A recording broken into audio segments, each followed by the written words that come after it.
ጤና ይስጥልን ክቡራን ተመልካቾቻችን፣ ሲሳይ አጌና ከሉዓላዊ ሚዲያ ረቡዕ መጋቢት 30 2018 ዓመተ ምህረት በዚህ ሂደት ውስጥ አንደኛ ሹመቱን የተቀበሉት ጀነራል ታደሰ ወረደ አሉ። በሌላም በኩል ሹመቱን የሰጠው የፌዴራል መንግስት አለ።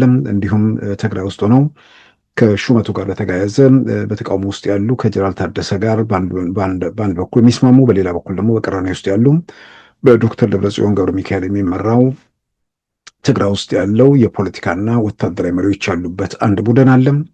ከዛ ባሻገር በጀነራል ጻድቃን ገብረትንሳኤ የሚመራው የትግራይ የለውጥ ንቅናቄ የሚባለው የፖለቲካ ፓርቲዎችና ታዋቂ ሰዎችን የጨመረው እንዲሁም ደግሞ ከእርሱ ጋር ቀጥታ ግንኙነት ባይኖርም በሀሳብ የሚደጋገፈው የትግራይ የሰላም ኃይል የሚባለው ቲፒኤፍም በዚህ ሂደት ውስጥ በቀጥታ የሚመለከታቸው ወገኖች ተብሎ ሊጠቀሱ ይችላሉ። ፕሪቶሪያ ላይ ህገ ወጥ ያሉትን መንግስት መልሰው ለማምጣት እነ ዶክተር ደብረጽዮን እየተንቀሳቀሱ መሆናቸውን የሚገልጹ መረጃዎች ከትናንት ጀምሮ ሲወጡ ነበር። እንግዲህ ያንን በወረዳ ደረጃ ካስወሰኑ በኋላ በክልል ደረጃ ከማስወሰናቸው በፊት ወደ ዞን፣ ከዞን አልፎ እንግዲህ ወደ ክልል ጉዳዩን ይወስዱታል ተብሎ ይታመናል። ያ ማለት ጀነራል ታደሰ አዲስ አበባ ላይ የተሰጣቸውን ስልጣን መቀሌ ውስጥ አይፈጽሙትም ብለው እንዳይገቡ ይከላከላሉ ወይንስ ከገቡ በኋላ ስራቸውን ያደናቅፋሉ ወይንስ ከገቡ በኋላ የጀነራል ታደሰ ወረደ ሹመት ከማያስደስታቸው አካላት አንዱ የኤርትራ መንግስት ነው። የኤርትራ መንግስት ደግሞ ጀነራሉ እዛ መቀጠላቸውን እንደማይፈልግ ከዚህ ቀደም በተለያዩ መድረኮች ተረጋግጠዋል፣ በተለያየ መንገድ ተረጋግጧል ስል ለምሳሌ ከኤርትራ የጦር ጀነራሎች ጋር በጣም ቅርበት ያለው የኤርትራው አክቲቪስት አወል ሰዒድ የተባለው ታደሰ ወረደን አትመኑት የሚል ተደጋጋሚ መግለጫዎች በአደባባይ ሲሰጥ የቆየ መሆኑም ይታወቃል። ስለዚህ በዛሬው ፕሮግራማችን በእነዚህና በሌሎች ወቅታዊ ጉዳዮች ላይ ትኩረት አድርገናል። አሁን ወደ ዕለቱ ዜና እናመራለን። ላለፈው አንድ ዓመት የትግራይ ጊዜ አስተዳደር ፕሬዝዳንት በመሆን ሲያገለግሉ የቆዩት ሌተናንት ጀነራል ታደሰ ወረደ ከነገ ሚያዝያ 1 2018 ጀምሮ ለቀጣይ አንድ ዓመት በዚሁ ኃላፊነት እንዲቀጥሉ በጠቅላይ ሚኒስትር አብይ አህመድ መወሰኑን የጠቅላይ ሚኒስትሩ ጽሕፈት ቤት አስታውቋል። ጥቅምት 24 ቀን 2013 ጀምሮ ልክ በሁለተኛው ዓመት ጥቅምት 24 2015 በደቡብ አፍሪካ ፕሪቶሪያ በተደረገ የሰላም ስምምነት የተቋጨው ጦርነት ተመልሶ ሊያገረሽ ይችላል የሚሉ ስጋቶች ሲንጸባረቁ ቆይተዋል። ከስጋት ባሻገርም በተግባር እንቅስቃሴ በጥር ወር ጠለምት ላይ የህወሓት ኃይሎች በፈጸሙት ትንኮሳም የኢትዮጵያ የሀገር መከላከያ ሰራዊት በተሰጠ ምላሽ ህወሓት ኃይሎች ማፈግፈጋቸው መዘገቡም አይዘነጋም። የኢትዮጵያ የሀገር መከላከያ ሰራዊት በጠለምት በኩል ለተጀመረው ጥቃት አጸፋ በመስጠት በሌላም በኩል ኃይል የመሳብና የመሰብሰብ እርምጃ በመውሰድ በአላማጣ አካባቢ የሚገኘውን ኃይሉን ማስወጣቱን ተከትሎ የህወሓት ኃይሎች አላማጣና አካባቢውን ካለፈው ጥር ወር ጀምሮ መቆጣጠራቸውም ይታወቃል። የጠለምቱን ውጊያ በተመለከተ የጊዜ አስተዳደሩ ፕሬዝዳንት ሌተናንት ጀነራል ታደሰ ወረደ እጃቸው እንደሌለበት ለጠቅላይ ሚኒስትር አብይ አህመድ መናገራቸውን የጠቅላይ ሚኒስትሩ የምስራቅ አፍሪካ አማካሪ አቶ ጌታቸው ረዳ በማህበራዊ ገጻቸው በወቅቱ መግለጻቸውም ይታወሳል። ሆኖም ከጠለምቱ ወታደራዊ እንቅስቃሴ በኋላ በፌዴራል መንግስትና በትግራይ ጊዜ አስተዳደር መካከል ያለው ግንኙነት ቢያንስ በቀደሙ መልኩ አለመቀጠሉ የጊዜ አስተዳደሩ ፕሬዝዳንትም ወደ አዲስ አበባ የሚያደርጉት ጉዞም ተቋርጦ መቆየቱ ተመልክቷል። ሌተናንት ጀነራል ታደሰ ወረደ የአንድ ዓመት የስልጣን ዘመናቸው ሊያበቃ 3 ቀናት ብቻ ሲቀረው ወደ አዲስ አበባ መጓዛቸው እሁድ ዕለት የተሰማ ሲሆን ማክሰኞ ዕለት የአንድ ዓመት የስልጣን ዘመናቸውን በጠቅላይ ሚኒስትር ጽሕፈት ቤት ማስገምገማቸውን በተንቀሳቃሽ ምስል ጭምር በተደገፈ ሪፖርት መረዳት ተችሏል። ዛሬው ዕለት ማለዳ ደግሞ የስልጣን ዘመናቸው ለተጨማሪ አንድ ዓመት እንዲቀጥል በጠቅላይ ሚኒስትር አብይ አህመድ መወሰኑንም የጠቅላይ ሚኒስትሩ ጽሕፈት ቤት አስታውቋል። ይህም የጊዜ ገደብ ከሚያዝያ 1 2018 እስከ መጋቢት 30 2019 እንደሆነም ታውቋል። ሌተናንት ጀነራል ታደሰ ወረደም አዲስ አበባ ላይ ከፌዴራል መንግስት ጋር በሚወያዩበት ወቅት በዶክተር ደብረጽዮን ገብረ ሚካኤል የሚመራው ህወሓት ከጦርነቱ በፊት የነበረውንና በፌዴራል መንግስት ህገወጥ የተባለውን ዶክተር ደብረጽዮንን ፕሬዝዳንት ያደረገውን አስተዳደር ለመመለስ እንቅስቃሴ መጀመሩም ይፋ ሆኗል። የዶክተር ደብረጽዮን ቡድን በወረዳ ደረጃ እያስወሰነ ወደ ዞን ብሎም ወደ ክልል የሚያደርገው እንቅስቃሴ የሌተና ጀነራል ታደሰን ሹመት ላለመቀበል እንደሆነም መረዳት ተችሏል። በዶክተር ደብረጽዮን ቡድን በኩል አስቀድሞ የነበረውና ጀነራል ታደሰም ስምምነታቸውን ገልጸዋል የተባለው እቅድ ከመጋቢት 30 በኋላ የህወሓት ምክትል ሊቀመንበር የሆኑትን አቶ አማኑኤል አሰፋን የጊዜ አስተዳደሩ ፕሬዝዳንት ለማድረግ ቢሆንም አሁን የተያዘው እቅድ ደግሞ ዶክተር ደብረጽዮንን በመሪነት ወንበር ላይ ለማስቀመጥ እንደሆነ መረዳት ተችሏል። የፌዴራል መንግስት እንዲሁም የፕሪቶሪያን የሰላም ስምምነት የፈረሙ ሽማግሌዎችና ታዛቢዎች እየደገፉት ያለው የሌተና ጀነራል ታደሰ ወረደን ስልጣን በመጋፋት ህወሓት እየወሰደ ያለው እርምጃ ወደ ግጭት ብሎም ወደ ጦርነት ሊያመራ እንደሚችል ታምኖበታል። የኤርትራ መንግስትም ጀነራል ታደሰ ወረደ የጊዜ አስተዳደሩ ፕሬዝዳንት ሆነው መቀጠላቸውን እንደማይፈልግም ሲገለጽ ቆይቷል። የዶክተር ደብረጽዮን ቡድን የሌተና ጀነራል ታደሰ ወረደን አስተዳደር ተቃውሞ መቆሙ በኤርትራ ወገን ድጋፍ እንደሚያስገኝለት ቢታመንም ከፌዴራል መንግስት እንዲሁም የፕሪቶሪያን የሰላም ስምምነት ካሸማገሉና ከታዘቡ አካላት ጋር ጭምር ወደ ቅራኔ እንደሚያስገባው ይታመናል። የኢትዮጵያ መንግስት በደቡብ አፍሪካ ፕሪቶሪያ የተፈረመውን ባለ 15 አንቀጽ የሰላም ስምምነት በተመለከተ በህወሓት ወገን የጣሱትን አንቀጾች ለሽማግሌዎችም ሆነ ለታዛቢዎቹ በዝርዝር ማሳወቁን የሚገልጹት ወገኖች የኢትዮጵያ መንግስት ከህወሓት ወገን የሚነሳውን ተቃውሞ በኃይል ለመግታት ቢንቀሳቀስ በፕሪቶሪያ የሰላም ስምምነት ተዋናዮች ዘንድ ድጋፍ እንደሚኖረውም አመልክተዋል። በፕሪቶሪያ የሰላም ስምምነት አንቀጽ 1 የፖለቲካ ልዩነቶችን በውይይት ለመፍታት የተደረገውን ስምምነት በመጣስ ህወሓት በጠለምትና ባላማጣ ተደጋጋሚ ትንኮሳ ማድረጉን እንዲሁም በስምምነቱ አንቀጽ 2 የተዘረዘሩ የኢትዮጵያን ሉዓላዊነትና የግዛት አንድነት በመጻረር የኤርትራ ኃይሎችን በትግራይ ክልል ማሰማራቱን እንዲሁም በሰላም ስምምነቱ አንቀጽ 3 ቁጥር 3 የተከለከለውን የጥላቻ መልእክት በማስተላለፍ በተለይም የዘር ማጥፋት ወረራ ተፈጸመብኝ ሲል መቆየቱን በአስረጅነት ይጠቅሳሉ። ከዚህም በተጨማሪ ህወሓት በፕሪቶሪያ የሰላም ስምምነት አንቀጽ 3 ተራ ቁጥር 4 ላይ የፌዴራል ተቋማት የሀገር መከላከያ ሰራዊት ጭምር ወደ ትግራይ እንዲገቡ የፈረመውን ስምምነት መጣስ መከላከያ እንዳይገባ መከላከሉን እንዲሁም በሰላም ስምምነቱ አንቀጽ 6 1 ቢ ላይ የተቀመጠውን የመሳሪያ መፍታትና ማሰናበት ዲዲአር ፕሮግራም ማሰናከሉን በመዘርዘር ህወሓት ከሰላም ስምምነቱ በተቃራኒ የሄደበትን ርቀት ማሳየት መቻሉም ተመልክቷል።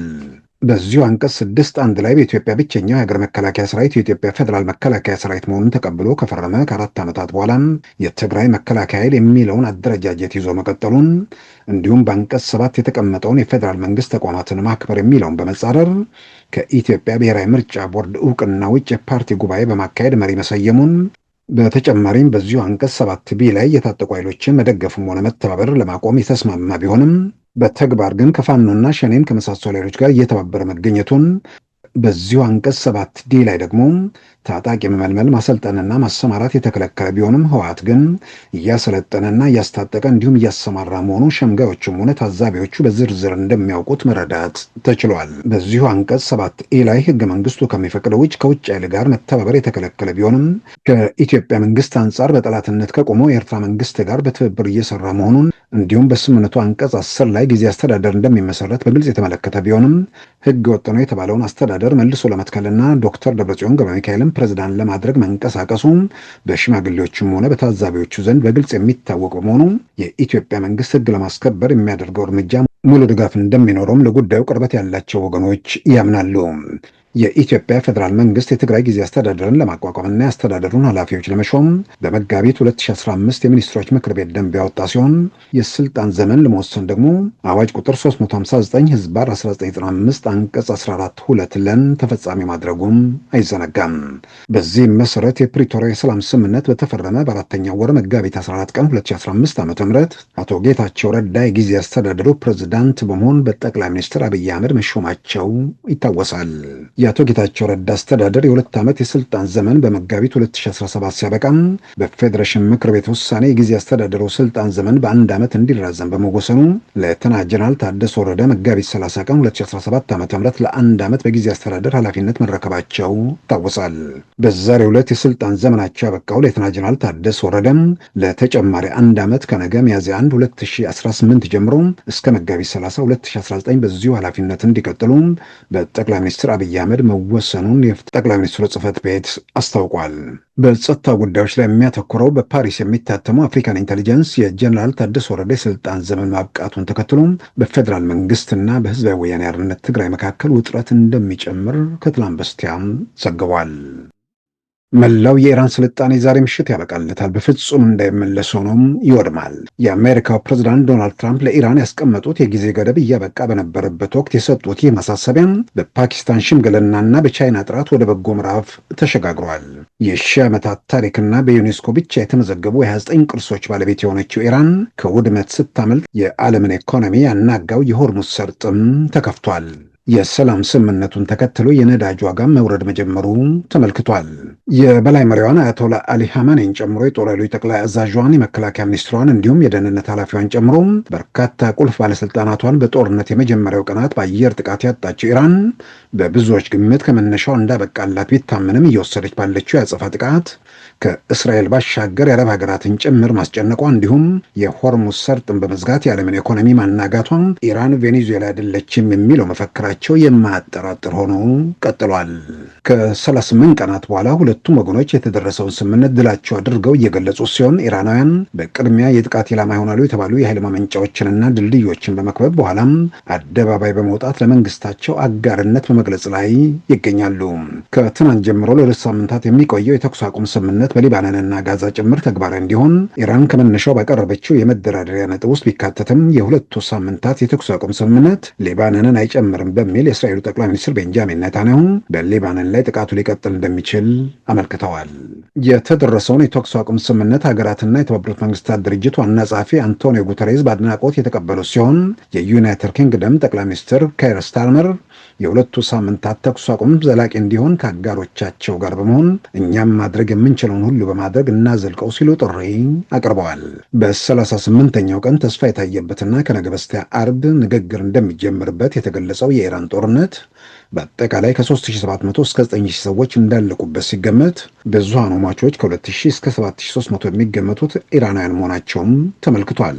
አሜሪካ በጦርነቱ 15 ዜጎቿን ስታጣም ከ16 ቢሊዮን እስከ 35 ቢሊዮን ዶላር የሚገመት በጦርነቱ ማውጣቷን በሪፖርቶች ተመልክቷል። እስራኤል በበኩሏ ከ30 እስከ 50 ዜጎቿ እንደሞቱባት ሲገመት በውጭ ረገድ ከ8 እስከ 15 ቢሊዮን ዶላር ማውጣቷም ተዘግቧል።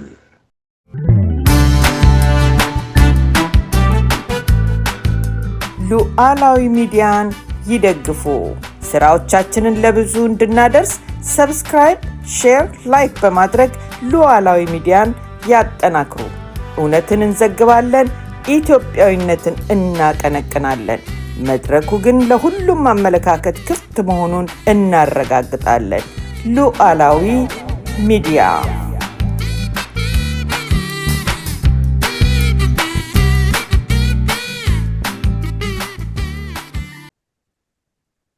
ክቡራን ተመልካቾቻችን የትግራይ ጊዜ አስተዳደር ፕሬዝዳንት የሆኑት ሌተና ጀነራል ታደሰ ወረደም የስልጣን ዘመናቸው በዛሬው ዕለት መጋቢት 30 2018 አብቅቷል። በትናንትናው ዕለት በኢትዮጵያ በአዲስ አበባ ከተማ ማለትም ጠቅላይ ሚኒስትር አብይ አህመድ እንዲሁም የኢትዮጵያ ጦር ኃይሎች ጠቅላይ ኤታማዦር ሹም ፊልድ ማርሻል ብርሃኑ ጁላና የውጭ ጉዳይ ሚኒስትር ዶክተር ጌዲዮን ጢሞቴዎስን ጨምሮ ከፍተኛ ባለስልጣናት በተገኙበት የአንድ ዓመት የስራ ግምገማቸውን ማቅረባቸውን የተመለከተ ዘገባ ወጥቶ ነበር። በጠቅላይ ሚኒስትሩ ጽህፈት ቤት በኩል ያንን ተከታትለን ነበር። በዛሬው ዕለት ደግሞ ያ ግምገማ ከተደረገ በኋላ ስልጣናቸውን ለተጨማሪ አንድ ዓመት እንዲራዘም በጠቅላይ ሚኒስትር አብይ አህመድ መወሰኑ ተገልጿል። ከነገም ሚያዝያ 1 2018 ጀምሮ እስከ መጋቢት 30 2019 ድረስ በዚሁ ኃላፊነት ላይ እንዲቀጥሉ እንግዲህ በጠቅላይ ሚኒስትር አብይ አህመድ ተወስኗል። እንግዲህ እስከ መጋቢት 30 2019 መቀጠል ማለት እስከ መጋቢት 2019 ድረስ ይቀጥላል ወይንስ በመሃል ምርጫው ይደረጋል የሚለውን ጨምሮ ይሄ ሹመትን ተከትሎ በዚህ ሂደት ውስጥ ተዋናይ የሆኑ አካላት በዚህ ጉዳይ ላይ የሚኖራቸው አቋም፣ ቀጣይ ሁኔታዎችስ ምን ይሆናሉ የሚለውን መነሻ አድርጎ እንግዲህ መወያየትም አስፈላጊ ነው። በዚህ ሂደት ውስጥ አንደኛ ሹመቱን የተቀበሉት ጀነራል ታደሰ ወረደ አሉ። በሌላም በኩል ሹመቱን የሰጠው የፌዴራል መንግስት አለ።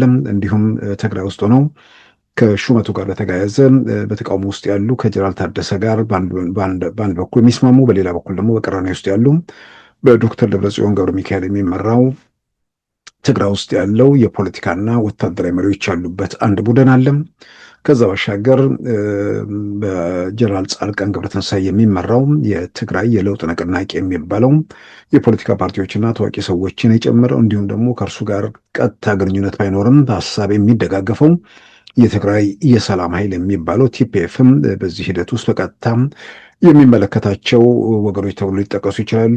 ከምንም በላይ ይሄ ውሳኔ በቀጥታ የሚያርፈው ህዝብ ላይም ስለሆነ የትግራይ ህዝብ በዚህ ጉዳይ ላይ ምን አቋም ይኖራል ወይ ደግሞ ምንድን ነው በዚህ ጉዳይ ላይ የሚኖረው እንድምታም፣ ከዛም ባሻገር ደግሞ ጉዳዩ ከትግራይ ባሻገር በአጠቃላይ በኢትዮጵያ ሰላም ላይም የራሱ አዎንታዊ የሚሆን አሉታዊ ተጽዕኖ ስለሚኖረው የኢትዮጵያ ህዝብም በጉዳዩ ላይ በቀጥታም የሚመለከተው ስለሆነ በአጠቃላይ በትግራይ ያለውን ሁኔታ በተመለከተ ጠቅላይ ሚኒስትር አብይ አህመድ ዛሬ ለጀነራል ታደሰ ወረደ የተሰጠው ሹመት ከተጠቀሱት አካላትና ከቡድኖቹ ባሻገር ትግራይ ውስጥ ያለው ሁኔታ በዋናነት ከዚህ ከፕሪቶሪያ የሰላም ስምምነት ጋር የተያዘም ስለሆነ የፕሪቶሪያ የሰላም ስምምነት ያፈራረሙ ሽማግሌዎች እንዲሁም ደግሞ ሂደቱን የታዘቡ አካላትም ይህን ጉዳይ በቅርበት የሚከታተሉትና በጉዳዩ ላይ አቋማቸውን በሆነ መንገድ ሊገልጹ የሚችሉበት ሁኔታ እንደሚኖር ይጠበቃልና በአጠቃላይ ሹመቱን ተከትሎ ከወዲሁ ሹመቱ ከመሰጠቱን በፊት ጀነራል ታደሰ ከፌዴራል መንግስት ባለስልጣናት ጋር መታየታቸውን ወይ ደግሞ ሪፖርት ሲያቀርቡ መታየታቸውን ተከትሎ በትግራይ ውስጥ በተለያዩ አካባቢዎች በወረዳ እርከን የሚገኙ የቲፒኤልኤፍ እርከን ማለትም የአስተዳደሩ እርከን ውስጥ ያሉ ሰዎች የቀድሞ የትግራይ ጊዜ አስተዳደር ማለትም በህገ ወጡ ምርጫ የተሾሙ አስተዳደር እንዲመለስ እንቅስቃሴ ማድረጋቸውን የተመለከቱ መረጃዎች ትላንትና ወጥተዋል። በነገራችን ላይ ህገ ወጥ የሚለውን የኢትዮጵያ ፌዴራል መንግስት ወይ ደግሞ ሌሎች ከውጭ ያለን ሰዎች ህገ ወጥ የምንለው ሳይሆን የፕሪቶሪያው የሰላም ስምምነት ሲፈረም ከኢትዮጵያ ፌዴራል መንግስት ምርጫ ኮሚሽን ወይ ደግሞ ምርጫ ቦርድ ውጭ የተቋቋመው ወይ ደግሞ የተካሄደው ምርጫ ህገ ወጥ ስለሆነም የተመረጠው መንግስት ህገ ወጥ ነው ብለው ፕሪቶሪያ ላይ ፈርመው ህገ ወጥ መሆኑን ራሳቸው ያረጋገጡት ስለሆነ ነው ህገ ወጥ የሚለውን አሁንም ደግሜ አስረግጬ የምናገረው። ስለዚህ ፕሪቶሪያ ላይ ህገ ወጥ ያሉትን መንግስት መልሰው ለማምጣት እነ ዶክተር ደብረጽዮን እየተንቀሳቀሱ መሆናቸውን የሚገልጹ መረጃዎች ከትናንት ጀምሮ ሲወጡ ነበር። እንግዲህ ያንን በወረዳ ደረጃ ካስወሰኑ በኋላ በክልል ደረጃ ከማስወሰናቸው በፊት ወደ ዞን፣ ከዞን አልፎ እንግዲህ ወደ ክልል ጉዳዩን ይወስዱታል ተብሎ ይታመናል። ያ ማለት ጀነራል ታደሰ አዲስ አበባ ላይ የተሰጣቸውን ስልጣን መቀሌ ውስጥ አይፈጽሙትም ብለው እንዳይገቡ ይከላከላሉ ወይንስ ከገቡ በኋላ ስራቸውን ያደናቅፋሉ ወይንስ ከገቡ በኋላ እንዳይሰሩ ሙሉ ሙሉ ከስራ ውጭ ያደርጓቸዋል የሚለው እንግዲህ በቀጣዮቹ ጊዜያት የሚታይ ነው። አሁን ባለው ሁኔታ አጠቃላይ ሲገመገም ቀደም ሲል ከዘረዘርኳቸው አካላት ባሻገር ትግራይ ውስጥ ያለው ሁኔታ የሚመለከታቸው በቀጥታም ኃላፊነት ኖሮባቸው ሳይሆን ከኢትዮጵያ መንግስት ጋር ባለበት ቅራኔ የኤርትራ መንግስትም ጉዳዩ የሚመለከተው ስለሆነ የጀነራል ታደሰ ወረደ ሹመት ከማያስደስታቸው አካላት አንዱ የኤርትራ መንግስት ነው። የኤርትራ መንግስት ደግሞ ጀነራሉ እዛ መቀጠላቸውን እንደማይፈልግ ከዚህ ቀደም በተለያዩ መድረኮች ተረጋግጠዋል፣ በተለያየ መንገድ ተረጋግጧል ስል ለምሳሌ ከኤርትራ የጦር ጀነራሎች ጋር በጣም ቅርበት ያለው የኤርትራው አክቲቪስት አወል ሰዒድ የተባለው ታደሰ ወረደን አትመኑት የሚል ተደጋጋሚ መግለጫዎች በአደባባይ ሲሰጥ የቆየ መሆኑም ይታወቃል። ስለዚህ የኤርትራ መንግስትም የትላንቱ ማለትም ዛሬ የተሰጠው ሹመት የሚያስደስተው አይሆንም።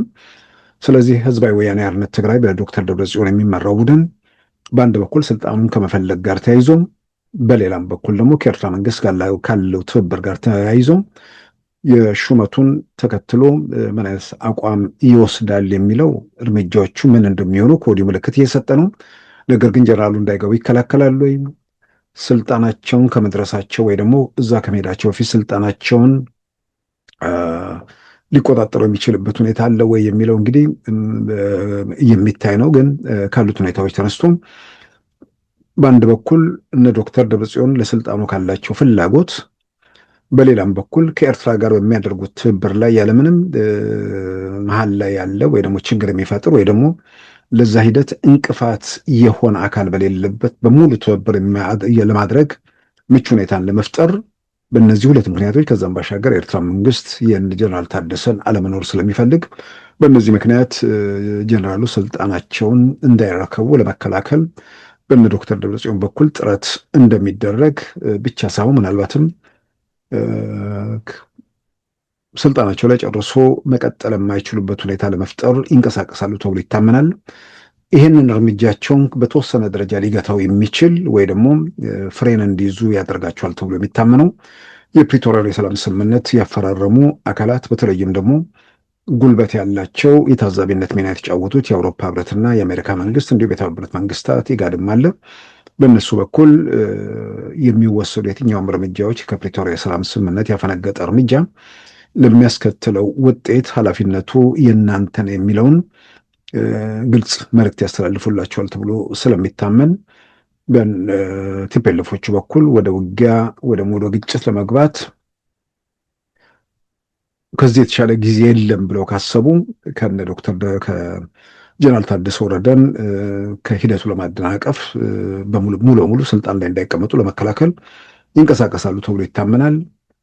በሌላም በኩል ደግሞ አውሮፓኖቹንም አሜሪካኖቹንም የሚሰጡት ማሳሰቢያና የሚከተለው ውጤት የሚያሳስባቸው ከሆነ ይሄ ማሳሰቢያ በእነዚህ በኩል የሚመጣውን ግፊትና በኤርትራ መንግስት በኩል ያለውን ትብብር ሁለቱን መዝነው የትኛው ያዋጣናል በሚለው ነገር ላይ ሊወስኑና አንደኛውን ሊመርጡ ይችላሉ ማለት አንደኛ የኤርትራ መንግስት ጋር ሙሉ በሙሉ ያዋጣናል የሚል ድምዳሜ ላይ ከደረሱ ጀነራል ታደሰን ወደ ስልጣናቸው አካባቢ እንዳይደርሱ ለመከላከል ይንቀሳቀሳሉ ማለት ነው።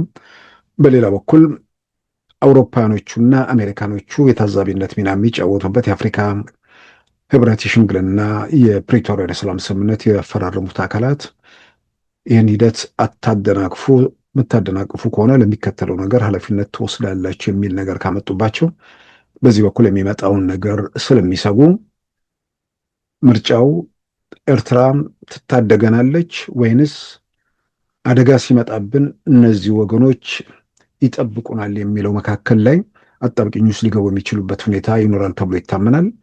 ስለዚህ ያላቸው ምርጫ እንግዲህ አሁን ባለንበት ሁኔታ ውስጥ ወደ ጀነራል ታደሰን ማሰራት አለማሰራት፣ ስልጣን ላይ መቀመጥ አለመቀመጥ የሚለውን ጉዳይ የሚወስነው በዓለም አቀፉ ማህበረሰብ ማለትም በአሜሪካና በአውሮፓ ህብረት እንዲሁም በአጠቃላይ በተባበሩት መንግስታት በኢጋድም በዋናነትም ሽምግልናውን በወሰዱት በኬንያ፣ ናይጄሪያም የቀድሞ መሪዎች እነዚህ ሂደቶችን ገምግመው የፕሪቶሪያ የሰላም ስምምነት እስከዛሬ ድረስ ተጣሰብን የሚል መከራከሪያ በአደባባይ ሲያቀርቡ ነበር። እርግጥ የፕሪቶሪያ የሰላም ስምምነት ያፈራረሙት የታዘቡት ሌላው ብቻ ሳይሆን ማንም ሰው በስምምነቱን ያየ አካል ስምምነቱ መቼ፣ እንዴት፣ በማን ሲጣሱ እንደቆየ በዝርዝር የሚታወቅ ነገር ስለሆነ ብዙ አዲስ ነገር አይደለም። ነገር ግን አሁን ደግሞ በግላጭ ሁሉን ነገር ወደ መደምሰስ ከሄዱ የኢትዮጵያ መንግስት የትኛውንም እርምጃ ለመውሰድ የተመቸ ሁኔታ ይፈጥርለታል ብቻ ሳይሆን ከኤርትራ ከዓለም አቀፉ ማህበረሰብ ደግሞ በተለይም ከምዕራባውያኑ ጋር ያለውም ቅራኔ ስለሚታወቅ የኢትዮጵያ መንግስት ብዙ ነገሮችን ወደፊት ለመገስገስ ወይ ደግሞ እርምጃዎችን ለመውሰድ የተመቸ ሁኔታ ይፈጥርለታል ተብሎም ይታመናል። በተለይ አሁን በመካከለኛው ምስራቅ ያለው ጦርነት ቢያንስ ለ2 ሳምንታት የሆርሙዝ ሰርጥም የመከፈት ነገር ያው መከፈቱ ግልጽ ሆኗል። የባህር የመርከብ እንቅስቃሴዎችም ወደ 5 እና 6 በመቶ አካባቢ ወርዶ ከነበረበት ከትላንት ጀምሮ ማለትም ስምምነቱ ከተፈረመበት ጊዜ ጀምሮ በነዳጅ ዓለም አቀፍ ዋጋ ላይም በተወሰነ ደረጃ ለውጥ ታይቷል። መርከቦችም መንቀሳቀስ የሚችሉበት ሁኔታ ተፈጥሯል። ይሄ ለ2 ሳምንታት የሚቀጥለውን ነገር ደግሞ በዘላቂነት እንዲቀጥል ለማድረግ የዩናይትድ ኪንግደሙ ጠቅላይ ሚኒስትር በሰጡት መግለጫ በርካታ ሀገራት ሂደቱን አበረታቷል። የተባበሩት መንግስታት ድርጅት ዋና ጸሐፊን ጨምሮ ይሄ ነገር ግን የ2 ሳምንታት ክስተት ሳይሆን በዘላቂነት የሰላም ስምምነቱ ዘላቂ እንዲሆን ምን መደረግ አለበት የሚለው ነገር ላይ በትብብር መስራት አለብን የሚለው ነገር ስለመጣ እንግዲህ ይሄ የግጭቱ በቋሚነት መቆም የሚችልበት ሁኔታ ከተፈጠረ የኢትዮጵያ መንግስት ዓለምም ብዙ ትኩረቱን ወደ ከዚህኛው ነገር አወጣ አላወጣ አሁን ብዙ ጉዳይ ለኢትዮጵያ መንግስት ብዙ መሰረታዊ ጉዳይ አይመስለኝም። ማለት ግጭቱ ባለበት ወቅት ወደ ግጭት ቢገባ ዓለም ጠቅላላ ኢራንና አሜሪካና እስራኤል ላይ ስለሚሆን በዛ የተነሳም ሌላ እርምጃ ቢወስድ ዓለም ለማስቆም ወይ ደግሞ ትኩረት በነዛ በዓለም አቀፉ ማህበረሰብ በኩል ኢትዮጵያ መንግስት ትክክል ያልሆነ ወይ ደግሞ ማድረግ የሌለበትን እያደረገ ቢሆን እንዲህ አይነት ዓለም አቀፍ ትኩረት የሚስብ ሌላ ነገር መኖር አስፈላጊ ሊሆን ይችላል።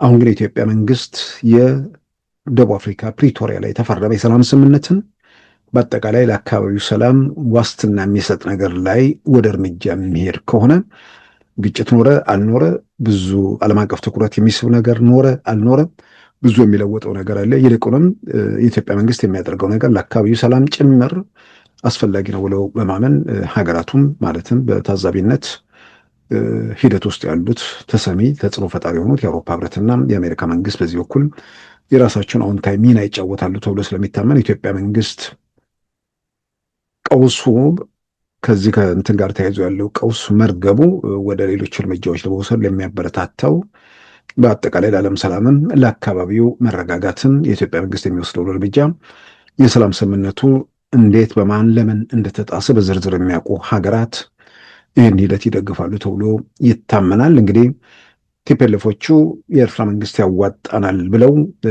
ሂደቱን የሚያደናቅፉ ከሆነ የሚከተለው ነገር እንግዲህ ለማንም ግልጽ ይመስለኛል። የኢትዮጵያ መንግስት ጀነራል ታደሰ ወረደን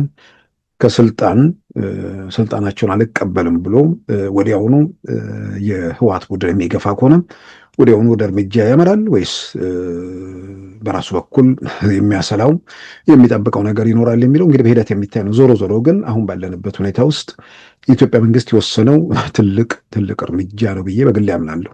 ትልቅ እርምጃ የምለው ከዚህ ውጭ ሆነ ሌላ አማራጭም ያለ ነገር አማራጭ የለም። ያለው አማራጭ እነ ዶክተር ደብረጽዮን እንደሚሉት የኢትዮጵያ ምርጫ ቦርድ ህግ ወጥ ብሎ የወሰነውን ጉባኤ አካሄደው በዛ ጉባኤ የተመረጡትን ምክትል ሊቀመንበሩን አቶ አማኑኤል አሰፋን ሊቀመንበር ወይም የጊዜ አስተዳደሩ ፕሬዝዳንት አድርጎ በመሾም ራሱ የፕሪቶሪያውን የሰላም ስምምነት በማፍረስ የነሱ ፍላጎት ተባባሪ መሆን ወደ ቀጥታ አውቶማቲካሊ ወደ ግጭት ለመግባት ያለው ምርጫ ይሄ ነው። ቀጥታ ግጭት ውስጥ ላለመግባት ማለት ቲፒኤልኤፎች ስልጣኑን የሚፈልጉት የትግራይ ጊዜ አስተዳደር ስልጣን ላይ ለመቀመጥ አይደለም። እንትኑን የሚፈልጉት ግጭቱን የሚፈልጉት ወይ ደግሞ በዚህ ሁኔታ ውስጥ መቀጠል የሚፈልጉት በአንድ በኩል የኤርትራን ፍላጎት ማሳካት ነው። በሌላም በኩል ደግሞ በዛ ሁኔታ ውስጥ ተጠያቂነት በሌለበት ሁኔታ ህገወጥ ነገር እየሰሩ ስለሆነ በህገወጥ ተግባራቸው ለመቀጠል ጭምር ነው። ስለዚህ የፕሪቶሪያውን የሰላም ስምምነት የኢትዮጵያ መንግስት ተቋማትን የማክበር ግዴታ ሁሉም ወገን እንዳለበት የተቀመጠውን ጥሰው የኢትዮጵያ ብሔራዊ ምርጫ ቦርድ ህገወጥ ባለው ምርጫ የተመረጡትን የትግራይ ጊዜ አስተዳደር ፕሬዝዳንት አድርጎ መሾም ራሱ የኢትዮጵያ መንግስትም የፕሪቶሪያውን ሰላም ስምምነት መጣስ ስለሚሆን ያን ማድረግ የሚችልበት እድል የለም። በሌላ በኩል አንዳንድ ወገኖች ለጀነራል ታደሰ ወረደ ምንድን ነው ልዩነቱ በእርሳቸውና በእነ ዶክተር ደብረጽዮን መካከል የሚለውን ነገር በተደጋጋሚ ያነሳሉ። ምናልባት ሰው ጋር ልዩነታቸውንማ በአደባባይ የሚገለጽ ነገር ልዩነት አላቸው። ጥያቄው መሆን ያለበት በጀነራል ታደሰና በእነ ዶክተር ደብረጽዮን መካከል በአጠቃላይ ጉዳዮች ላይ ግባቸው ምንድን ነው? በጋራ የሚፈልጉት ነገር ምንድን ነው? ማን ምን የበለጠ ይፈልጋል የሚል ነገር የሚለውን ጥያቄ ማንሳት ይቻላል። ነገር ግን ልዩነት አለ። እነ ዶክተር ደብረጽዮን ስልጣኑን የበለጠ ለሚታዘዝ ከዚህ ቀደም በዚህ በቲፒኤልኤፍ ትግል ውስጥ ሚና ለሌለው ሰው ብቻ ሳይሆን በማናቸው መንገድ የፈለጉትን ነገር ለመጫን የሚያስችል ክፍተት ያለበትን ሰው ማለትም ብላክሜል ያደረጉትን ማለት በጦርነቱ ወቅት ከጦር ሜዳ ሸሽቶ ተደብቆ የነበረ ሰው። ይህንን አቶ ጌታቸው በአደባባይ ስለተናገሩት ነው። የጦርነቱ ጊዜ ሸሽተው ተደብቀው የነበሩ ናቸው የህወሓት ምክትል ሊቀመንበር የሆኑት አሁን የትግራይ ጊዜ አስተዳደር ምክትል ፕሬዝዳንት ሆነው የሚሰሩት አቶ አማኑኤል አሰፋ። ስለዚህ እኚህን ሰው የፈለጉትን ነገር ለማሰራት፣ የፈለጉትን ነገር ለማዘዝ፣ የፈለጉትን ነገር ለማስፈጸም የተመቻቸ ሁኔታ ስላለን በዛ መንገድ መቀጠል እንጂ በተወሰነ ደረጃ የፈለጉትን ነገር መቶ ደግሞ የማይጭኑባቸው ጀነራል ታደሰ ወረደን ጋር መቶ ተባባሪ እንዳልሆኑ በግልጽ ታይቷል። ስለዚህ ጀነራል ታደሰ ወረደ ወጣ ገባ የሚል ነገር እንዳላቸው በእርግጥ ታይቷል። ነገር ግን ከነ ዶክተር ደብረጽዮን ጋር ደግሞ እንደማይስማሙም በተለያየ መንገድ ታይቶ ግልጽ ነው። ስለዚህ የኢትዮጵያ መንግስት በአንድ በኩል የፕሪቶሪያውን የሰላም ስምምነት መቶ ከጣሰው ኃይል ጋር ተባብሮ አቶ አማኑኤልን አቶ ዶክተር ደብረጽዮን እንደሚሉት ያን ማስቀመጥ፣ አለዛም ደግሞ አቶ ጀነራል ታደሰ ወረደን ስፍራው ላይ መልሶ እንዲቀጥሉ ማድረግ። በሶስተኛ ደረጃ አንዳንድ አካላት የሚያነሱት የትግራይ ለውጥ ንቅናቄ ውስጥ ያሉ እነ ጀነራል ጻድቃንን ለምን እዚህ ሂደት ውስጥ አይገቡም የሚል በሶስተኛ ደረጃ የሚነሳ ነገር አለ። ከነሱም ባሻገር እዛው ፌዴራል መንግስት ውስጥ ያሉ ግለሰቦችንም በዚህ ደረጃ ለምን ኃላፊነቱን አይወስዱም የሚል አስተያየቶችም ይንጸባረቃሉ። ይሄ መሬት ላይ ያለውን እውነታ የሚያንጸባርቅ አይደለም። የኢትዮጵያ መንግስት እዛ ያለውን ነገር የፈለገውን ለጊዜው ለማድረግ ያለው እድል የኢትዮጵያ ሀገር መከላከያ ሰራዊት ትግራይ ውስጥ ገብቶ መንቀሳቀስ የሚችልበት ሁኔታ መፈጠር ነው። ያንን አሁን እያደረገ አይደለም። በፕሪቶሪያ የሰላም ስምምነት መሰረት የኢትዮጵያ የጸጥታ ተቋማትን ትግራይ ውስጥ የማስገባት መብት አለው። ያ ተግባራዊ እንዳይሆን እየተከላከለ ያለ ቡድን አለ። ስለዚህ ይህንን በማድረግ የፕሪቶሪያ የሰላም ስምምነት እየጣሱ ነው። እነ ጀነራል ጻድቃንን እዛ ቦታ ላይ ወስዶ ለመሾም የሚያስችል ሁኔታ የለም። አሁን ባለንበት ሁኔታ ውስጥ አሁን የለም ማለት ነገ ወይ በሚቀጥለው ሳምንት አይኖርም ማለት አይደለም። በየትኛውም መንገድ የኢትዮጵያ መንግስት ጊዜው አሁን ነው ብሎ በወሰነበት ሰዓት የሚፈልገውን ነገር ለማድረግ ያለው እድል ሰፊ ነው ብዬ አምናለሁ። ዝም ብሎ አልጋ ባልጋ ዝም ብሎ ይሄዳል ማለት አይደለም።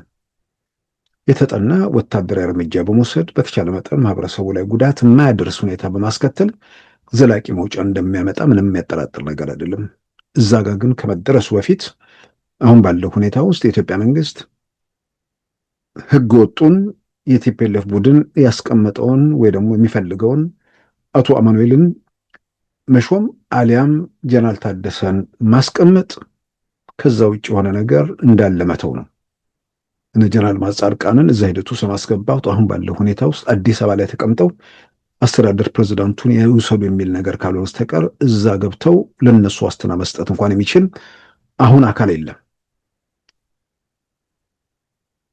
ምን ያህል በእነዚህ ሰዎች ላይ ምሬት፣ ቁጣ፣ ብሶት እንዳለባቸው እነ ዶክተር ደብረጽዮን እየታየ ስለሆነ ለጊዜው ካሉት አማራጮች ጠቅላይ ሚኒስትር አብይ ጀነራል ታደሰ ወረደን መሾማቸው የተሻለው አማራጭ እንደሆነ በግሌ ይታየኛል። ይህንንም ዛሬ ላይ ማነሳው ሳይሆን በቀደሙት ቀናትም ባሉ ሁኔታዎች ዝም ብዬ በመገምገም ከእርሳቸው የተሻለ አሁን እዛ ቦታ ላይ መቀጠል የሚቻልበት ሁኔታ ወይ ደግሞ ማስቀመጥ የሚቻልበት ሁኔታ የለም የሚለውን ማስቀደም ያንስቼ ነበር። ግሌም ልዩነታቸው ምን ያህል ነው ምናምን የሚለውን እሱ እንደተጠበቀ ሆኖ ነገር ግን ጀነራሉ ለስልጣናቸው ሲሉ እነዛም ስልጣን ስለሚፈልጉ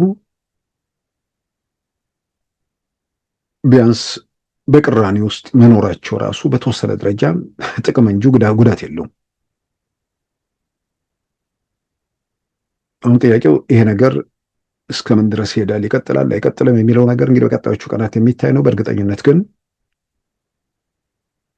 ቲፒኤልኤፎች ከሻዕቢያ ጋር ተነጋግረው ለመተኮስ እንደሚተኮስባቸው እርግጠኛ ይሆናሉ።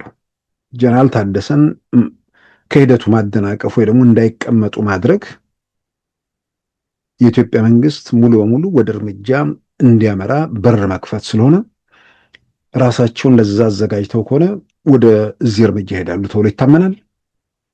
አለዛም ደግሞ ገናነን ወይ ደግሞ አቅማቸውን ገምግመው ኮንፍሮንቴሽኑ ይጎዳናል ብለው ካሰቡም ሻዕቢያ በያዛቸው እንኳን ወደዚህ ሁኔታ ውስጥ ላይገቡ ይችላሉ ተብሎ ይጠበቃል። በአጠቃላይ ግን በቀጣዮቹ ጊዜያት ምን ይሆናል የሚለው የሚታይ ነው። በዚህ ሂደት ውስጥ በነ ጀነራል ጻድቃን በኩል ያለ የለውጥ ንቅናቄ አለ። ከእነርሱ ጋር በቀጥታ ግንኙነት የለውም የሚባለው ደግሞ የትግራይ የሰላም ኃይልም እዚህ ውስጥ የራሱ ሚና ይኖረዋል። ትግራይ ውስጥ የሚፈጠረው ሂደቶቹ ጀነራል ታደሰ ወረደን የስልጣን ዘመን በተቀመጠው መሰረት ሰላማዊ በሆነ መንገድ ያለ ጣልቃ ገብነት ሲባል ራሱ አስቀድሞ በነበረው የስልጣን ዘመናቸውም በዋናነት ስልጣኑ ዶክተር ደብረጽዮን እጅ እንደነበር ከዚህ ቀደም በተደጋጋሚ በቲፒኤልኤፍ ካምፕ ያለው በዝርዝር ያወጡትን እኛም ይህንኑ ስናስተጋባ ቆይተናል። ማለትም 9 አባላት ያሉት ኮማንድ ፖስት አለ። አዲስ አበባ ላይ ሙሉ ስልጣን የወሰዱት ጀነራል ታደሰ መቀሌ ላይ ሲደርሱ ከ9 አባላት አንዱ ሆነው ሰብሳቢነቱን ለዶክተር ደብረጽዮን ተሰጥቷል። ስለዚህ በዋናነት በጉዳዩ ላይ ትግራይ ውስጥ ባለ ጸጥታና በሌሎች ጉዳዮች ላይ የሚወስኑት ዶክተር ደብረጽዮን ናቸው። ዋና ወሳኙ ሰው ማለት ነው ሊቀመንበሩ። እነ ጀነራል ታደሰ እንደ አንድ ከ9 አባላት እንደ አንዱ የሚታዩ ሆነው ቀጥለዋል። አሁን ማደናቀፍ አለማደናቀፉ እንደተጠበቀ ሆኖ አሁንም ሄደው ቀደም ሲል በነበረው ሁኔታም 9 አባላት ባለው ኮሚቴ ስር እንደ አንድ አባል ሆነው ውሳኔውን ሰጭነት ለሌሎቹ 8 ሰዎች ዋናነት ትተው በይበልጥም ደግሞ ወሳኙን ስፍራ ለዶክተር ደብረጽዮን ለቀው ይቀጥላሉ ወይስ ይሄኛው አካሄድ አይጠቅመንም፣ በዚህኛው አካሄድ ለውጥ አላመጣውም ብለው የተሻለ መንገድ ሊከተሉ ይችላሉ? እሱንም ሲደርስ የምናየው ነገር ነው። ነገር ግን አሁን ባለንበት ሁኔታ ውስጥ በአንድ ጊዜ ይሄኛውን 9 አባላት ያሉትን ኮሚቴ ጥሰው ሙሉ ስልጣን ይረጋገጠልኝ ማለት የሚችሉበት ሁኔታ አለ ብዬ አላምንም። በቀጣይ በሂደት ግን ወደዛ ሊሄዱ የሚችሉበት እድል አለ። አዲስ አበባ ሆነው ትግራይ ውስጥ ያለውን ነገር ለመለወጥ የሚንቀሳቀሱ አካላት አሁን ባለንበት ሁኔታ ውስጥ የነሱ ሚና በአጠቃላይ ትግራይ ውስጥ ለውጥ እንዲመጣ ጥረት እያደረጉ ነው። ትግራይ ውስጥ ለውጥ እንዲመጣ የሚያደርጉት ጥረት ቲፒኤልኤፍ የሚባል ቡድን በአጠቃላይ 50 ዓመታት በትግራይ ፖለቲካ ውስጥ ያለው ሚና በብዙ መልኩ አሁን ባለንበት ሁኔታ ውስጥ ክልሉን እየጎዳ ነው። ስለዚህ ክልሉን ከቲፒኤልኤፍ አገዛዝ ነፃ ማውጣት አለብን ብለው እየተንቀሳቀሱ ነው። ይህን የሚያደርጉትን እንቅስቃሴ በተመለከተ አሁን የተሾሙት ጀነራል ታደሰ ወረደ ስልጣናቸውን በአግባቡ መፈጸም የሚችሉበት ሁኔታ ተፈጥሮ ከፌዴራል መንግስቱ ጋር ያላቸው ግንኙነት በህግ አግባብ በፕሪቶሪያ የሰላም ስምምነት መሰረት ሳይስተጓጎል የሚቀጥል ከሆነ ምናልባትም ዓመት ሳይሆን አሁን በቀጣዮቹ ወራት ውስጥ ትግራይ ውስጥ ምርጫ ማድረግ የሚቻልበት ሁኔታ ይፈጠራል ማለት ነው። ማለትም መስከረም ላይ አዲሱ መንግስት ከመመስረቱ በፊት ትግራይ ውስጥ ምርጫ ማድረግ የሚቻልባቸው ሁኔታዎች ይፈጠራሉ ተብሎ ይታመናል። ያ ምርጫ የሚካሄድ ከሆነ ስምረት ፓርቲም ሌሎች ፓርቲዎችም በክልል ውስጥ መንቀሳቀስና በምርጫው መሳተፍ ነገር ይኖራል። ከዛ በኋላ ትግራይ ክልልን እንደ ፓርቲ ያሸነፈው ፓርቲ የሚያስተዳድርበት በዚህ ሂደት ውስጥ ብልጽግናም የሚገባ መሆኑ ምንም የሚያጠራጥር ነገር አይደለም። የክልል ምክር ቤቱን አንድ ፓርቲ ከዚህ ቀደም እንደነበረው ህዝባዊ ወያኔ ሓርነት ትግራይ የሚባል ቡድን የበላይነቱን ይዞ ይወጣል ተብሎ አይታመንም። ብቻ ሳይሆን አሁን ህዝባዊ ወያኔ ሓርነት ትግራይ የሚባል ህጋዊ ፓርቲ የለም። ምናልባት የምርጫው ጊዜ መቃረብ ሁኔታዎችን ገምግመው ሻዕቢያ ላይ ተለጥፈው በየስፍራው ፎክረው ውጤቱ ሞት፣ ውጤቱ ውድቀት፣ ውጤቱ ውርደት መሆኑን እነ ዶክተር ደብረጽዮን አንብበው መሬት ላይ ያለውን ነገር በደንብ ተገንዝበው መውጫው ከኢትዮጵያ መንግስት ጋር ከመተባበር ውጭ ሌላው የሞት መንገድ ወደ ሲኦል የሚደረግ መንደርደር መሆኑን አይተው ራሳቸውን ወደ ምርጫ ሂደት ውስጥ ለማስገባት ከወሰኑ ህወሓት የሚባለው ስያሜ ይመለሳል ብዬ አሁን ባለው ሁኔታ ውስጥ አላምንም። ይመለስ ቢባል ራሱ አወዛጋቢ ነገር ነው። ማን ነው ህወሓት? እነ ዶክተር ደብረጽዮን የተለየ ህወሓት የሚሆኑበት፣ ሌሎቹ ደግሞ ህወሓት መብትን የሚያጡበት ምንም የተለየ ነገር የለም። እድል ተሰጥቷል። ያን መንገድ ዘግተው ሄደዋል። ስለዚህ ቢያንስ በዘላቂነት የሀብት ስያሜን በተመለከተ በድርድር በምናምን ብዙ ሂደቶች ሊያልፍ ይችላል። አሁን ግን ባለው ለፊት ለፊት የኢትዮጵያ መንግስት ለሰላም ሲል ማድረግ የሚችለው ነገር ካለ የዶክተር ደብረጽዮን ቡድን ልክ እንደ አቶ ጌታቸው ረዳ በቀሪው ጊዜያት ውስጥ አዲስ ፓርቲ አቋቁሞ ምርጫ ውስጥ መሳተፍ የሚችልበት ሁኔታን መፍጠር ነው።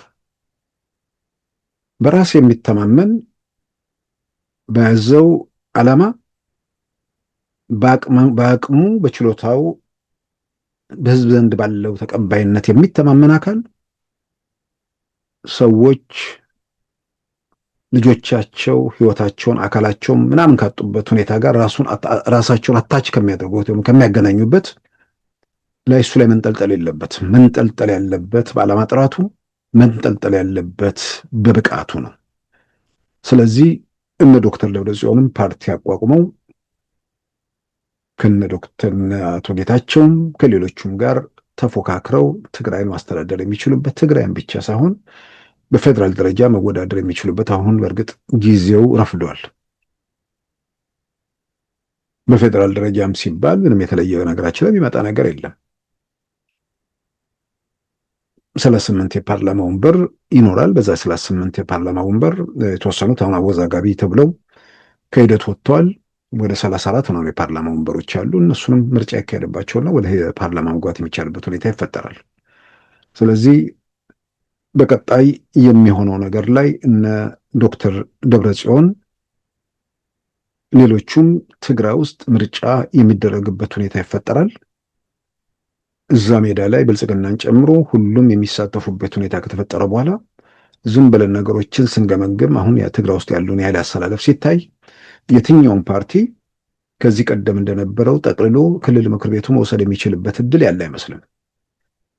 ስለዚህ በጋራ ሆነው ወደ 158 አካባቢ ይመስለኛል የክልል ምክር ቤት ወንበር ያንን ተከፋፍለው ክልሉን ማስተዳደር የሚችሉበት ወይ ደግሞ የጥምር አስተዳደር የሚመሰረትበት ሁኔታ ሊፈጠር ይችላል። ይህ ሲሆን አሁን ላይ እነ ጀነራል ጻድቃን ክልሉን ቢመሩ የሚሉ አካላት ክልሉን ለመምራት እድሉ የሚኖራቸው እንዲህ አይነት ሁኔታ ሲፈጠር ነው። ወደ ምርጫ ተገብቶ የጀነራል ታደሰ ወረደም የስልጣን ዘመን ከማብቃቱ በፊት ምርጫ ማድረግ የሚቻልበት ሁኔታ ካለ ማለት ነው። ስናየው ምርጫ ለማድረግ የሚያስችል ሁኔታ እንደሚፈጠር ብዙ የሚያጠራጥር አይመስለኝም። ጥርጣሬ የሚፈጥር ነገር ካለ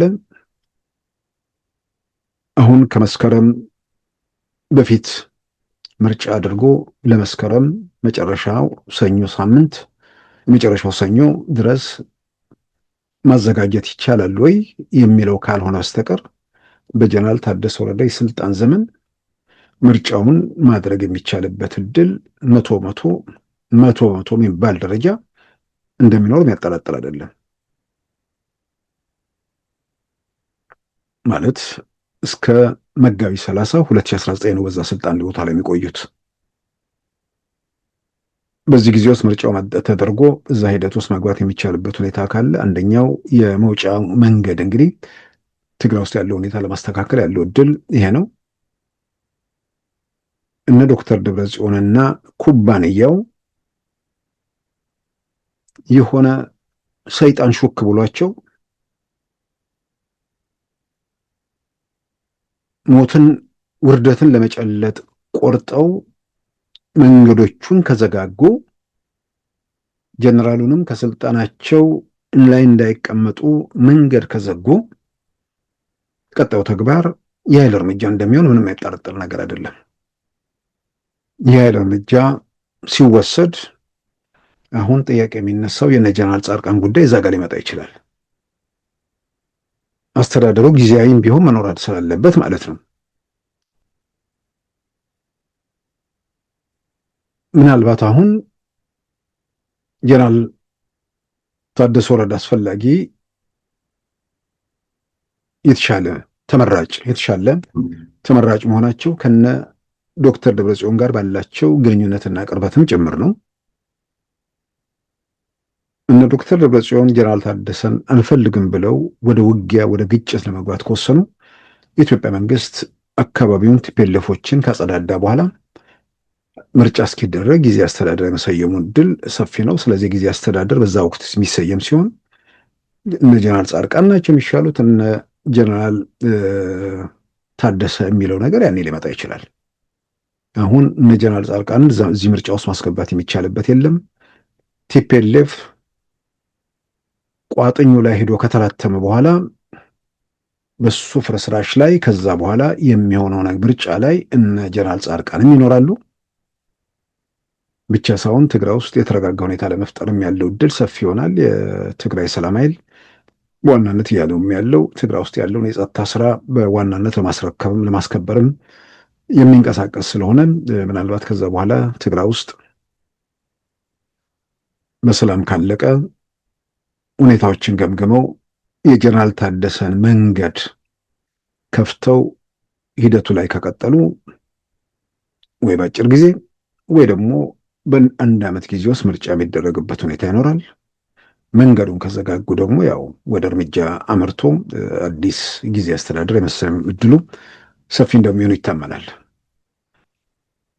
አሁን ጀነራል ታደሰ ወረደ ይህን ስልጣን ለአንድ ዓመት እንዲቀጥሉ ሲወሰን ጀነራሉ ይሁንታቸውን ስምምነታቸውን ገልጸው ነው። የኢትዮጵያ ፌዴራል መንግስትም የእርሳቸውን መቀጠል አምኖበት ነው። የትግራይ የለውጥ ንቅናቄ በዚህ ላይ አቋሙ ምንድን ነው የሚለውን ነገር ለጊዜው በአደባባይ የገለጹት ነገር ባይኖርም ከእውነታው ጋር ራሳቸውን ያስማማሉ ተብሎ ይታመናል። ሌላ ምርጫ ለኢትዮጵያ መንግስት የለውም። ምንም ማድረግ የሚችልበት እድል የለም። በኃይል ክልሉን መቆጣጠር ካልቻለ ያለው ምርጫ ይሄ ብቻ እንደሆነ ወደ ኃይል ደግሞ መሄድ በማናቸውም መንገድ ከኃይል ድርጊት በፊት የሰላም አማራጮችን እስከ መጨረሻው አሟጦ መጠቀም በማናቸውም መንገድ ቢያንስ አንዳንዴ በግጭት መሃል በዋናነት ሰለባ የሚሆኑ ንጹሃን ናቸው። እሳቱን የሚለኩሱት ከርቀት ነው። ሌላውን እየለበለቡ ከርቀት ለመሞቅ የሚሞክሩት አብዛኛው። እርግጥ በተለያየ መንገድ እንደምንሰማው አሁን ከርቀት ሆነው የሚሞቁት ሳይሆን በዋናነት ሌላው እየነደደ እነሱ ከርቀት የሚሞቁበት ሁኔታ እንደማይፈጠር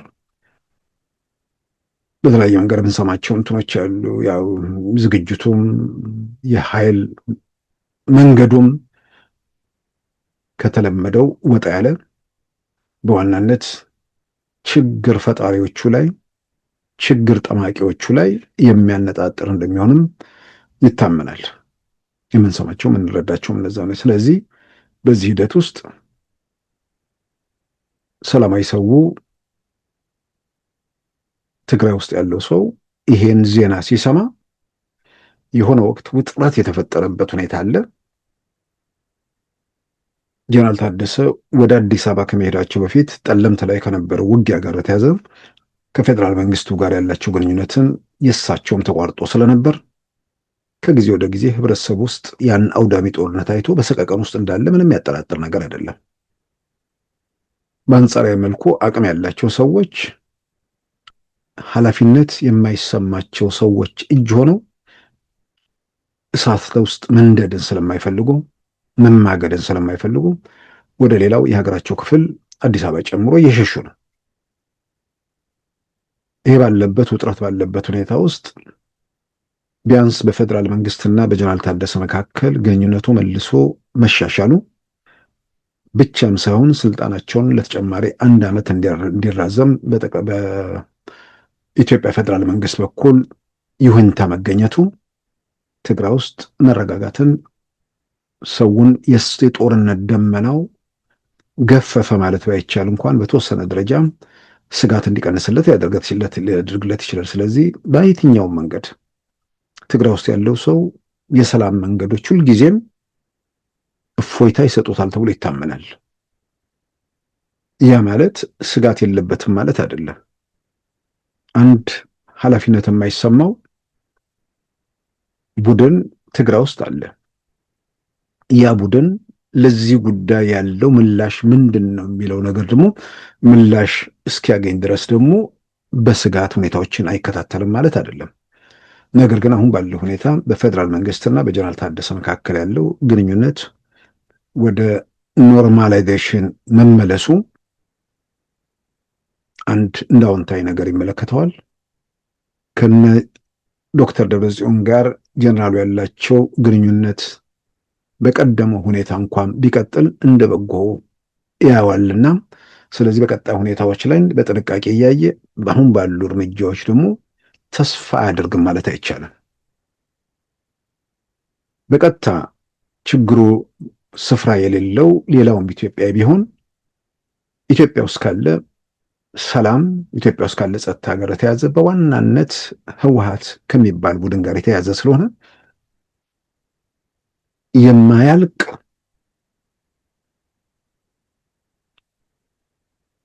ምንድን ነው የመከራ ምንጭ የሆነ ቡድን ስልጣን ላይ ሆኖ መከራ፣ ከስልጣን ወርዶ ስቃይ የሆነ ቡድን ከዚህ ኋላ ቀር ዘረኛ ቡድን እና እርሱ ካቋቋማቸው አነስተኛና ጥቃቅን ኃይሎች የሆነ ቦታ ላይ ምዕራፉ ተዘግቶ ህዝብ መቼ ነው እፎይ የሚለው ሌላው ኢትዮጵያም ጋር ለጥያቄ ነው። ስለዚህ የፌደራል መንግስት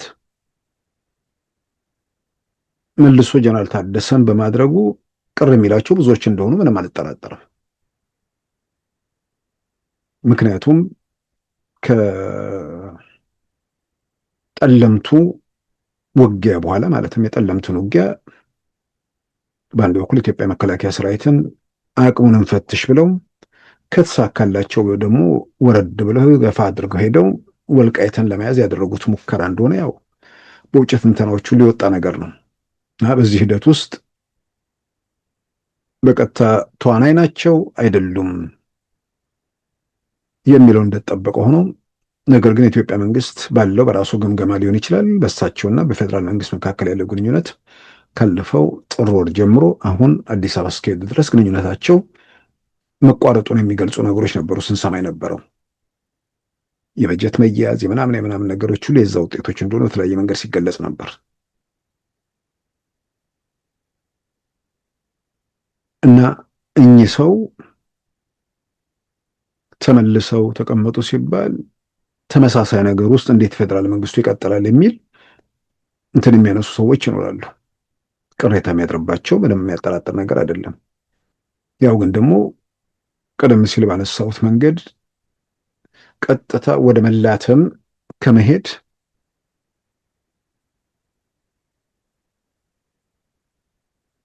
ሁለት መጥፎ ነገሮች ካሉ የተሻለውን መጥፎ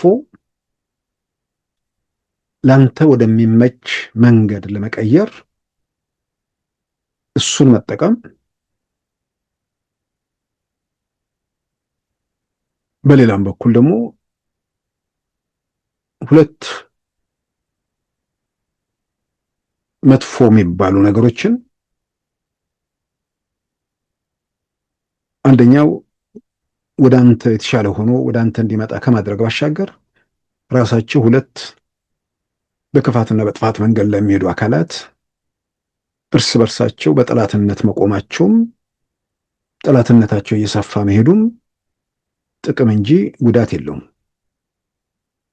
ከዛ ውጭ ግን ሌላ አማራጭና ማድረግ የሚችለው ነገር ለኢትዮጵያ መንግስት ለጊዜው ምን አለ? ምን አማራጭ አለው?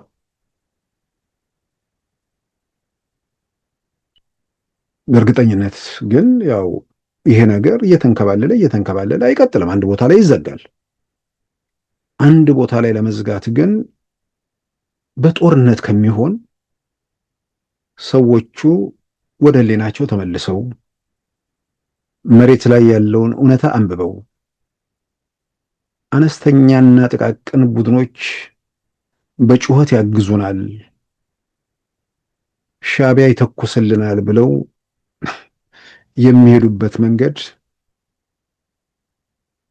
የሲኦልን በር ማንኳኳት መሆኑን ወደ ገሃነም ለመውረድ የሚደረግ ጥድፊያ መሆኑን አይተው ተገንዝበው ከተኩስ ወይ ደግሞ የጥይት ድምፅ ከመፈንዳቱ በፊት ወደ ሰላም መንገድ የሚመጡበት እድል ካለ እያንዳንዱን ተጨማሪ ቀን መጠቀም አስፈላጊ ነው። ስለዚህ ወደ ግጭት ወደ ውጊያ ከመግባት በፊት ያሉ ቀዳዳዎችን ሁሉ መንግስት አሟጦ መጠቀም፣ ያንን አሟጦ ለመጠቀም ግን ፊት ለፊቱ ያሉ ምርጫዎች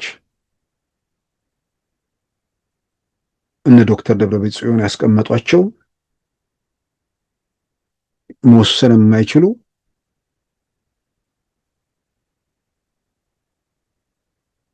የእነ ዶክተር ደብረጽዮን ፍላጎት ማስፈጸሚያ የሆኑ አቶ አማኑኤል አሰፋ የተባሉ ግለሰብ አሉ።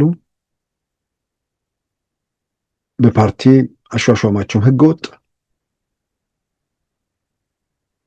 እንዲቀጥሉ የሚፈልገውም ህገወጥ ቡድን በመሆኑ በእሳቸውና በጀነራል ታደሰ መካከል ስላለ ጀነራል ታደሰን ይዞ መቀጠሉ ለጊዜው የተሻለ ምርጫ ነው።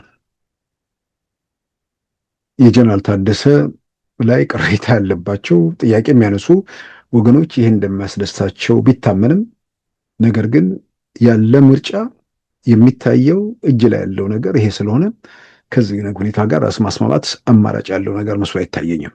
ጀነራል ታደሰ ሹመት እንግዲህ በቀጣዮቹ ቀናት አጓጊ ሆኖ ይቀጥሏል። ትግራይ ውስጥ ምን ይፈጠራል፣ ምን ሁኔታ ይከተላል የምናየው ነው። ምናልባት ኮሽታን በሌለበት ሊቀጥል የሚችልበት እድል ከፕሪቶሪያ የሰላም ስምምነት ታዛቢዎች ጋር የተያዙ ነገሮችም ይኖራሉ ተብሎ ይታመናል። ግን ይሄ በተወሰነ ደረጃ ማሰብ የሚችል ሰው ሲኖር ነው። ማሰብ የሚችሉ ብዙዎች በሌሉበት ሁኔታ ውስጥ ማሰብ የሚችሉ ሰዎች ማሰብ በተሳናቸው ተጽዕኖም የሚወርቁበት ሁኔታ ስለሚኖር ቀጣዮቹ ጊዜያት አጓጊ አይደሉም ማለት አይቻልም። ጀነራል ታደሰ ወረደም እንግዲህ በቀጣዮቹ ቀናት ወይ ደግሞ ምናልባትም ዛሬም ወደ ትግራይ ሄደው ሊሆን ይችላል። ያሉ ነገሮች እንግዲህ እየተከታተልን የምናቀርብ ይሆናል። ክቡራን ተመልካቾቻችን የዛሬ ረቡዕ መጋቢት 30 2018 ፕሮግራማችን በዚሁ ተጠናቋል። ጤና ይስጥልን።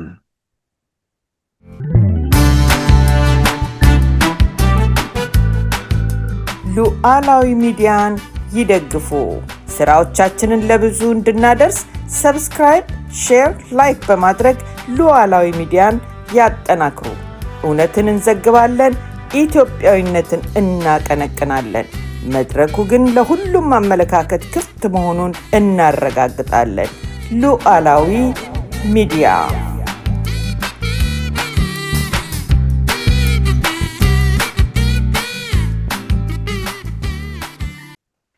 የዛሬ ረቡዕ መጋቢት 30 2018 ፕሮግራማችን በዚሁ ተጠናቋል።